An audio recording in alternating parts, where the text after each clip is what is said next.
Уважаемые друзья, сегодня мы отмечаем День железнодорожника.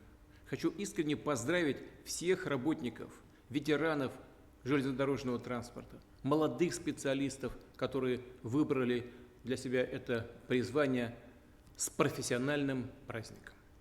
Поблагодарить вас за труд и преданность делу.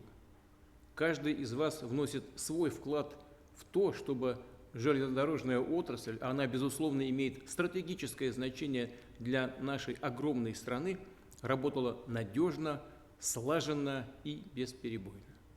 Отвечала современным запросам и экономики, и наших граждан.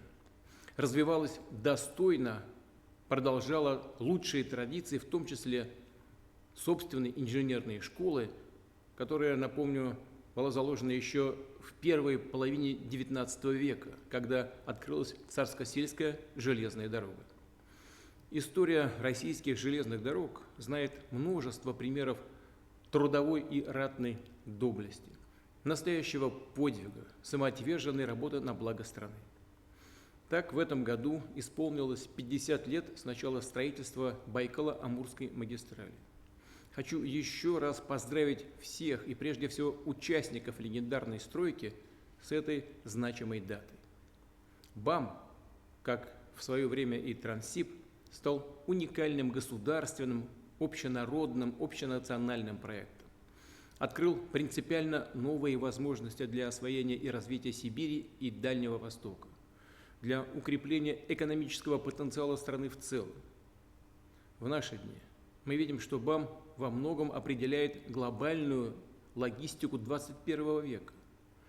Россия развивается, идет вперед, и значимая роль здесь принадлежит именно железнодорожному транспорту, рабочим, инженерам, путейцам, транспортным строителям, специалистам грузовых и пассажирских компаний.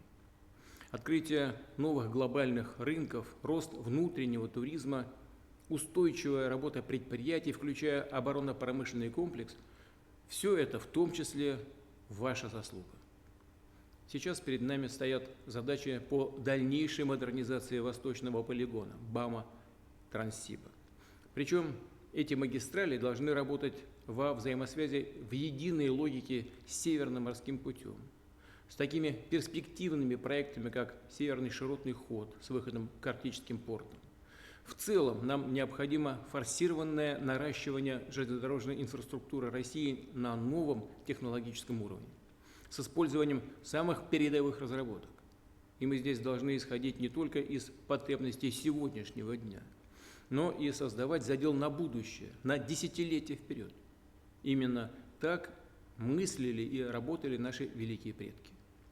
Поэтому в нашей повестке строительство высокоскоростных магистралей в связке с центральным транспортным узлом, создание международных логистических коридоров, развитие Азово-Черноморского транспортного направления, организация так называемого бесшовного железнодорожного сообщения от Балтики и Баренцева моря до побережья Персидского залива и Индийского океана.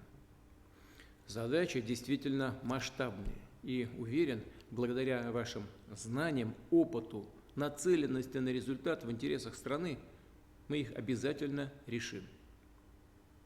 Желаю успехов, здоровья, благополучия вам и вашим близким. С праздником!